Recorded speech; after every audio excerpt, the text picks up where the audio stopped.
Ok, សួស្តីបងប្អូនទាំងអស់គ្នាស្វាគមន៍ជាថ្មីខ្ញុំបណ្ដាធី Visual และថ្ងៃនេះខ្ញុំនឹងណែនាំបងប្អូនអំពីរបៀបដែលយើង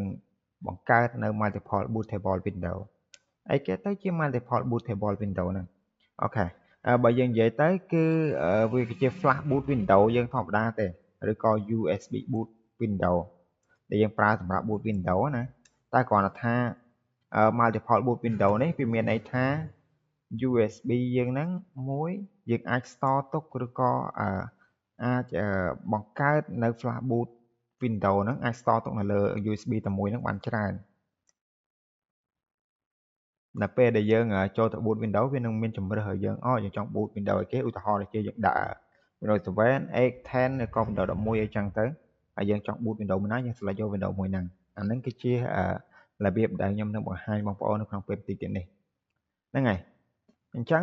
មុននឹងចូលទៅដល់វីដេអូដែលខ្ញុំបង្ហាញខ្ញុំសូមបង្ហាញថែមបន្តិចទៀតតាក់ទងជាមួយនឹងប្រភេទម៉ាស៊ីនសម្រាប់បងប្អូន create flash boot ហ្នឹងកុំឲ្យយល់ច្រឡំអូខេម៉ាស៊ីនរបស់យើងជាទូទៅគឺមានបែងចែកជាពីរ BIOS ដែលវា support ណាទី1នោះគឺ legacy ហើយទី2នេះគឺ UEFI អានេះគឺជា BIOS របស់ laptop ឬក៏ desktop ដែលយើងប្រើប្រាស់បច្ចុប្បន្នហ្នឹងបើយើងនិយាយពី legacy ហ្នឹងគឺជាប្រភេទកុំព្យូទ័រឬក៏ desktop ឬក៏ motherboard ដែលចាស់ភាគច្រើនគឺវា support ជាមួយនឹង legacy ហ្នឹងហើយ UEFI នេះគឺចំពោះ laptop ឬក៏ desktop ជំនាន់ថ្មីក្រោយហ្នឹងគឺភាគច្រើនគឺ support UEFI ពួកឲ្យវាមានមុខងារច្រើនជាង legacy នេះអូខេអញ្ចឹងខ្ញុំសូមបង្ហាញតែប៉ុណ្្នឹងទេឥឡូវតោះចូលទៅមើលរបៀបដែលខ្ញុំធ្វើទាំងអស់គ្នាបងប្អូនអាចចូលទៅកាន់ web browser ណាមួយដែលបងប្អូនស្រឡាញ់ដូចហើយបងប្អូនខ្ញុំណែនាំកម្មវិធីមួយជូនបងប្អូននោះគឺ WinSetup from USB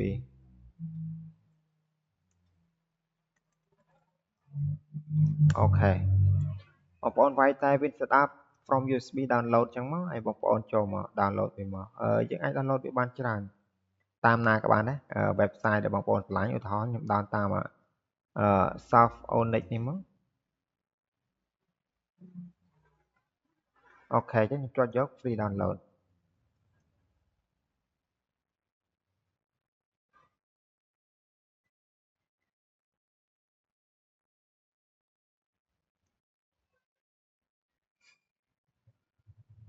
អូខេចឹងវានាំយើងមកដល់ផ្ទាំងមួយនេះផ្ទាំងនេះគឺជា website zine របស់វា WinSetup from USB ហ្នឹងណាអូខេចឹងខ្ញុំចុច download យក last version មកវាមកដែល last version វាគឺ version 1.10យើងคลิกលើហ្នឹងមក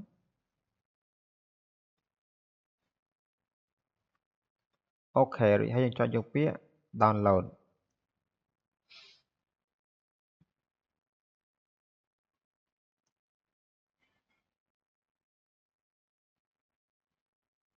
អូខេចឹងវា download រួចរាល់ហើយចឹងខ្ញុំទៅ open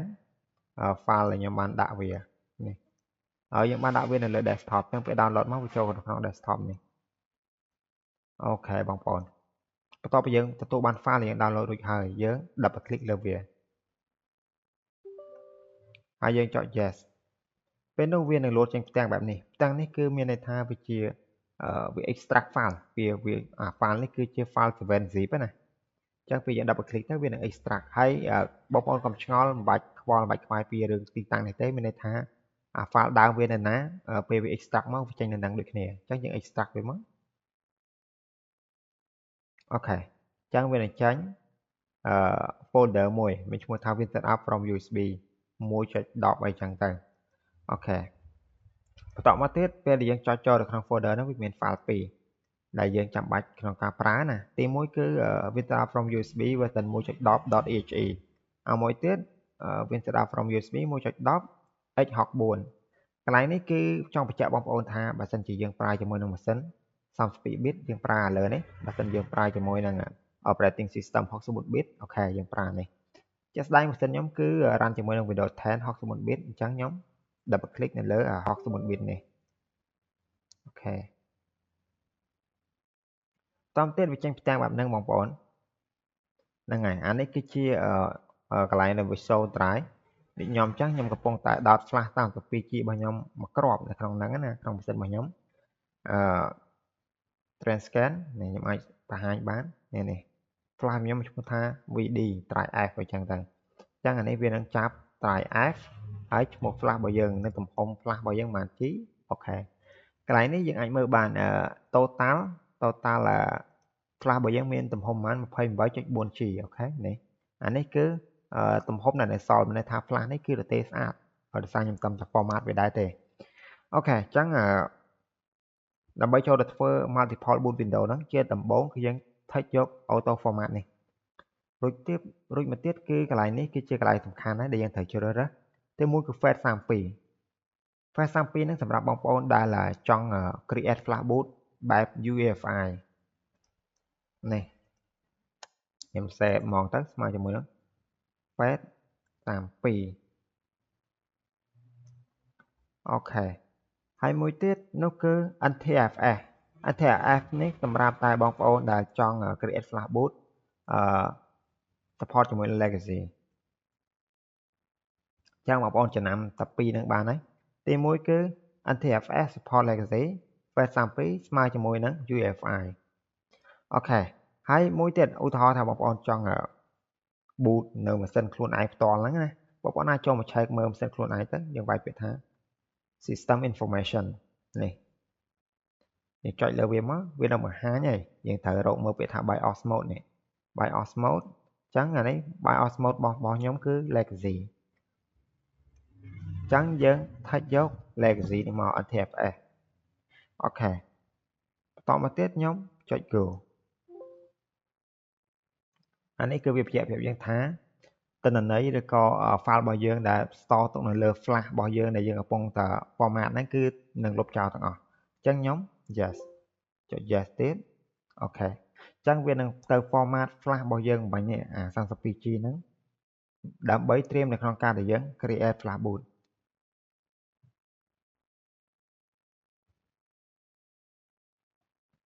អូខេបន្ទាប់ពីវា complete វានឹង load ជាប់ដានឡើយនេះអញ្ចឹងយើងអូខេហ្នឹងហើយបន្តមកទៀតគឺបងប្អូនត្រូវតែមាននៅ file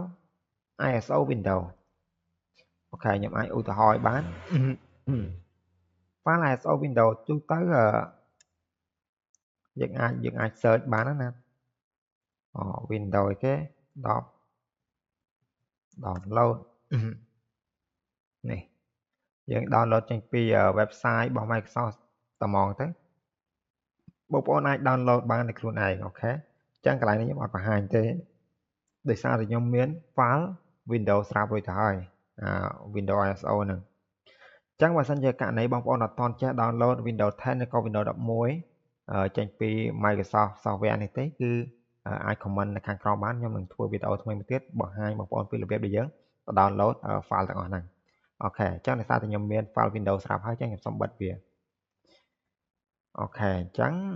ខ្ញុំទៅបើកទីតាំង folder ដែលខ្ញុំបានដាក់ Windows ISO ហ្នឹងសិនអញ្ចឹងខ្ញុំដាក់វាក្នុង drive D រួចហើយនៅក្នុង Windows ISO នេះអញ្ចឹងនៅក្នុងនេះខ្ញុំមានច្រើនខ្ញុំមានដូចជា Windows 11 Windows 10 Windows 8 Windows 7 Windows HP អញ្ចឹងទៅអូខេអញ្ចឹង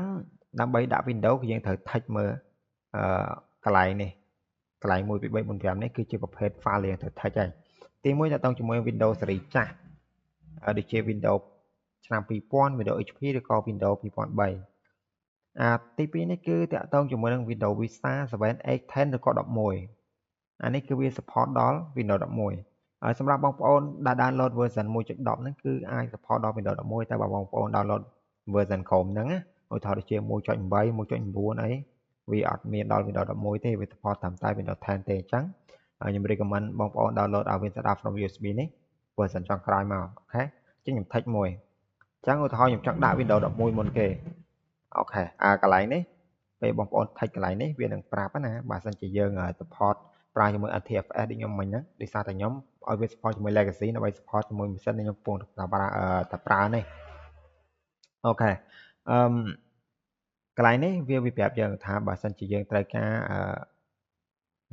អានតន់ចប់ផងបើសិនជាយើងត្រូវការជាមួយនឹង UEFI គឺយើង format វាកន្លែងនេះយក FAT 32ហ្នឹងហើយវាគ្រាន់តែបញ្ជាក់យើងប៉ុណ្ណឹងទេអញ្ចឹងពេលដែលបងប្អូន touch កន្លែងហ្នឹងមកវានឹងលុបផ្ទាំងមួយដើម្បីឲ្យយើងទៅរើសយក Windows ISO របស់យើងហើយអូខេ ចឹងខ្ញុំដាក់ទាំងនឹងបែបនេះមកចឹងខ្ញុំចង់ដាក់ Windows 11ចឹងខ្ញុំដាក់ Windows 11ហើយខ្ញុំចុច Open អូខេបងប្អូនអាច go ទៅភ្លាមក៏បានឬក៏អត់ចឹងទេខ្ញុំចង់បង្កើតឈ្មោះសម្រាប់ Windows File 11របស់ខ្ញុំនេះចឹងខ្ញុំ take យក Advanced Option អូខេតមកទៀតគឺយើងនេះយើងមើលណាក្បាលវា Vista 7 8 10ស្អីនេះនេះក្បាលវាដូចគ្នាអត់ដូចគ្នានឹងហើយយើង take យកអាហ្នឹងមកចឹងខ្ញុំ take យក custom name for Windows Vista 7X ឬក៏ server អីចឹងទៅខ្ញុំ take វាទៅមួយចឹងមករួចហើយខ្ញុំចុច go ចឹងបន្ទាប់ពីចេញចឹងមកវានឹងបង្កើតនៅ custom folder កន្លែងនេះបងប្អូនដាក់អីដាក់ទៅគាត់ទៅជាចំណាំរបស់យើងណាឧទាហរណ៍ខ្ញុំដាក់ W1122 ចឹងចុះមានន័យថា Windows 11 version 22x2 ខ្ញុំចុច OK កន្លែងនេះគឺចាំបាច់សំខាន់ជាងគេបងប្អូនទៅដាក់ឈ្មោះ Windows ណាមួយដែលបងប្អូនស្រឡាញ់ឧទាហរណ៍ដូចខ្ញុំដាក់បែបនេះចុះហ្នឹងហើយ Windows 11 22x2 61 bit ពេលដែលវា display ពេលយើង bootable ទៅគឺវានឹងបង្ហាញឈ្មោះនឹងចេញមកអញ្ចឹងយើង enter ទៅលើអាឈ្មោះហ្នឹងទៅគឺវានឹង boot ចូល Windows 11 version 22x2 របស់យើងមិញហ្នឹងអូខេបន្ទាប់ពីយើងដាក់ឈ្មោះដាក់អីវាហើយយើងត្រូវរងចាំវាមួយសន្ទុះសិនទៅវានឹងទៅ create flash boot ឲ្យយើង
អូខេឥឡូវនេះ Windows 11គឺយើងដាក់ចូលទៅក្នុង bootable យើងជោគជ័យហើយអញ្ចឹងយើងអូខេហ្នឹងហើយឥឡូវយើងនឹង add Windows ចូលបន្ថែមទៀតយើងត្រូវធ្វើម៉េចស្រួលទេបងប្អូនយើងអត់ចាំបាច់មក touch យក auto format អីទៀតទេអត់ទេព្រោះឲ្យយើងបានconfig វារួចរាល់ហើយអញ្ចឹងយើង touch អាកន្លែងនេះមួយទៀតមកអាកន្លែង Windows របស់យើងហ្នឹងឬហើយយើង touch អាត្រែ3នេះដើម្បីទៅរើស file Windows ដែលយើងចង់ដាក់ឧទាហរណ៍ខ្ញុំចង់ដាក់អីគេWindows 8អីចឹងខ្ញុំចង់ដាក់ Windows 8អញ្ចឹងខ្ញុំយក select លើ Windows 8ហើយខ្ញុំចុច open អូខេបន្តមកទៀតខ្ញុំ touch យកកន្លែងនេះដដែលដើម្បីឲ្យខ្ញុំចង់ដាក់ឈ្មោះឲ្យវាថ្មីខ្ញុំចង់បានឈ្មោះ Windows 8.1 Microsoft អីចឹងទេអញ្ចឹងខ្ញុំ touch កន្លែងនេះមួយហើយខ្ញុំចុចពាក្យ go កន្លែងនេះខ្ញុំដាក់ឈ្មោះ folder របស់វាដាក់ Windows 8ប្រទេសចឹងចុះហើយខ្ញុំអូខេកន្លែងនេះខ្ញុំដាក់ Windows 8.1 64 bit អូខេបែបហ្នឹងចុះហើយខ្ញុំអូខេរួចរាល់ហើយបងប្អូនអង្គុយចាំវាបន្តិចទៀតសិនទៅដើម្បីឲ្យវានឹង create flash boot Windows 8.1 នឹងបន្ថែមទៅមួយទៀត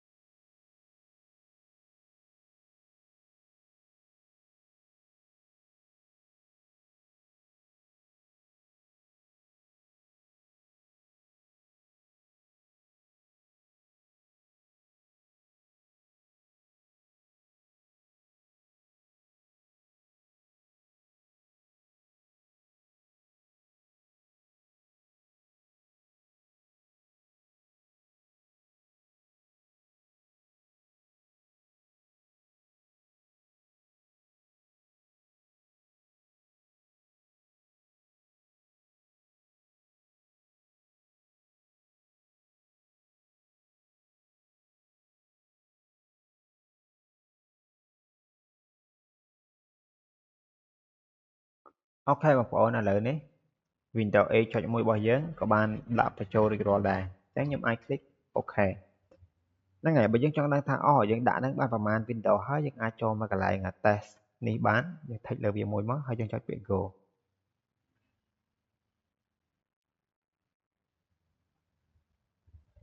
ពេលហ្នឹងវានឹងបង្ហាញ screen ដូចនៅពេលដែលយើងចូលទៅ boot window ដូចគ្នាវាអត់ខុសគ្នាទេខ្ញុំនឹងបង្ហាញបងប្អូនមកដល់ចំណុចនេះគឺមាន2 option បែបនេះបងប្អូនវាមានទី1គឺ Windows TS6 មាន Vista ឬក៏ 7 ឬក៏អីចឹងទៅមួយទៀតគឺ Scan Path Continue NT6 Setup កន្លែងនេះខ្ញុំឲ្យបញ្យល់បានថាទី2នេះលេខ1នេះលេខ1 Second Path Continue ហ្នឹងមានន័យថាបើសិនជាបងប្អូនកំពុងតែ boot Windows ប្រកបណាគឺយើងត្រូវ restart ម៉ាស៊ីនដើម្បីដោត USB boot Windows ឯងតែបើយើងចុចយកជំរើសsecond part ហ្នឹងមានន័យថាវានឹងអត់មាន boot Windows ថ្មីទេគឺវាចូលទៅWindows ចាស់យើងកំពុងតែប្រើហ្នឹងអញ្ចឹងបងប្អូនចូលទី1នេះដំបូងគេនេះលេខ0នេះ Windows NT6 ហ្នឹងហ្នឹងគឺមានន័យថាពេលដែលយើងចុចចូលទៅវានឹងនាំយើងទៅរើសយក Windows ដែលយើងបានដាក់មិញហ្នឹង